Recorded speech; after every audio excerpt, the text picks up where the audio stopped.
Some questions have very complicated answers. 30 years ago, these guys met by chance. It only took one of them not liking the other, and there would be no baby here. Yep, that's me. I was supposed to be a boy, but what were the odds? I was just a girl with a big head. My mother looked at it and said, Ioana. We're going to call her Ioana Ikim. She named me after my grandpa. I spent a lot of time with him growing up. He was a captain and knew so many things about the world. This is him trying to teach me how to drive. I never learned to drive. Because I was a nerd in school, my parents expected me to become a doctor or an engineer. At 19, I moved to Bucharest and got a job in advertising. I question who I am a lot. Once I asked Google, and this is how I discovered the existence of the other Ioana Ikim. Yeah, so your name and profile actually popped up quite a few times because whenever somebody asks for your name and you have to type it on, there's always the next recommended person, and it was always you. We met by total chance in Vienna as exchange students at the same university. Honestly, it was very unlikely. Our professors thought there was a typo on the attendance list when they saw the same name twice. One day she texted me. So here we are. What makes you you? I think all the experiences that I've been through, the people that I met, the places that I've been.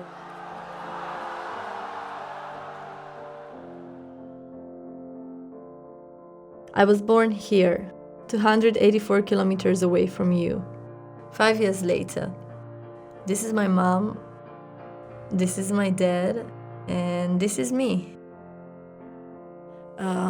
I was the kind of person that would change my mind every day. I would wake up and think about, I would actually desire to be a movie director. I don't know, after seeing Charlie's Angels when I was 7, I thought, okay, I want to be a stuntman, or okay, I want to work for Secret Services. And then I was on my last year of high school, and a friend of mine was living in the Netherlands at the time. And she actually told me, why don't you want to come here? So I booked a flight ticket to the Netherlands for university. And I wouldn't replace anything because it's just part of the journey, chapter by chapter.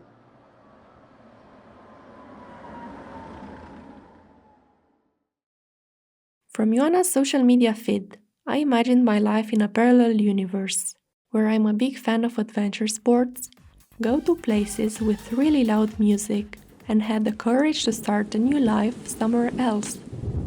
It always makes me super sad when people said something like, yeah, I wish I've done that, or let this be in another life. It has something sad about it. Yeah, but it's overwhelming. There are so many things you could do and places you could visit and people you can meet and talk and have interesting conversations.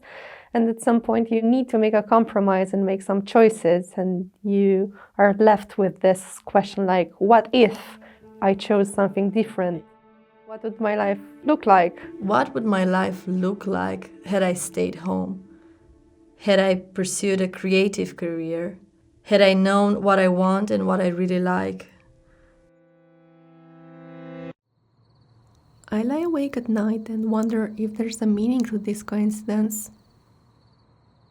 Maybe I should send her to take exams in my place. Will I get arrested if she robs a bank? And who am I for real? A name on a piece of paper that parents chose for me? Or all the other silly choices that I made myself? It's a big world out there.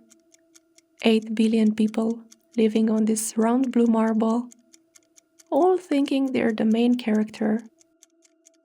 Until they're not.